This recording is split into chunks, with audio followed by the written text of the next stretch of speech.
Welcome to Ambassador's Daily Banquet. I am God's servant David F. Nwefulu. Prepare your heart for fresh revelation that will empower your faith. Have you ever stopped to think that maybe, just maybe, we've been looking at leadership all wrong?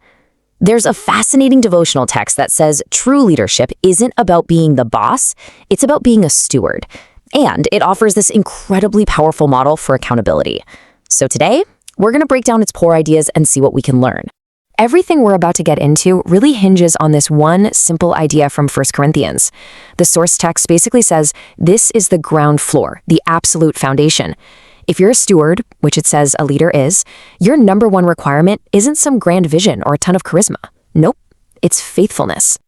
Okay, so what does that foundation of faithfulness actually look like when the rubber meets the road? Well, according to this text, it all boils down to one word: accountability. And this isn't some optional extra or a nice to have. It's presented as the one thing that can literally make or break a leader. And the stakes here are incredibly high. The source lays out two very different paths. On one side, you've got leadership without accountability. And that road, well, it leads to compromise, people getting disillusioned, and at the end of the day, failure. But on the other side, with accountability, you build trust, you see real growth, and you actually accomplish your purpose. It's a pretty stark choice between two completely different destinations. So, how do you make sure you stay on the right path? The text argues that it takes a huge shift in how we think about leadership. It's all built on this one central metaphor. The leader is not the owner. They are a manager, or even better, a steward.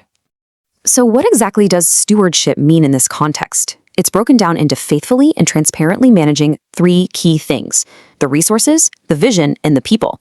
But here's the absolute kicker. You're not managing them for your own benefit. It's all done on behalf of a higher authority. The whole point is faithfulness, not personal gain. And this whole idea of accountability isn't just one thing. It has these three distinct layers. First, it's vertical. You're answering to a higher power. Then, it's horizontal, being completely open and honest with the people you're leading. And finally, it has to be internal. You have to personally embody the integrity you want to see in everyone else. Okay, so all these ideas sound great in theory, but what do they actually look like in the real world? The source gives us a fantastic case study. Think of it as an ancient blueprint for leadership that it says is just as relevant today as it was thousands of years ago. We're going to look at the story of Nehemiah. This was a guy who was handed a massive, almost impossible rebuilding project. And the text really holds him up as the perfect example of what accountable stewardship looks like when the pressure is really on.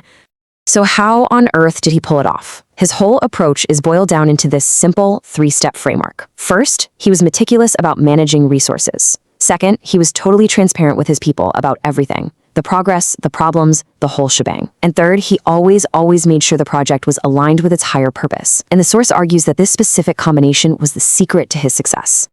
So what happens when a leader actually operates this way? Well, the text claims the results are incredibly tangible. They create these positive ripples that spread throughout the entire team or community. The first, and maybe the most important outcome, is trust. I mean, it makes sense, right? When a leader is consistently faithful and transparent, it just creates this secure environment where people feel safe and they feel valued. And when people feel safe, they're willing to go all in for a shared vision.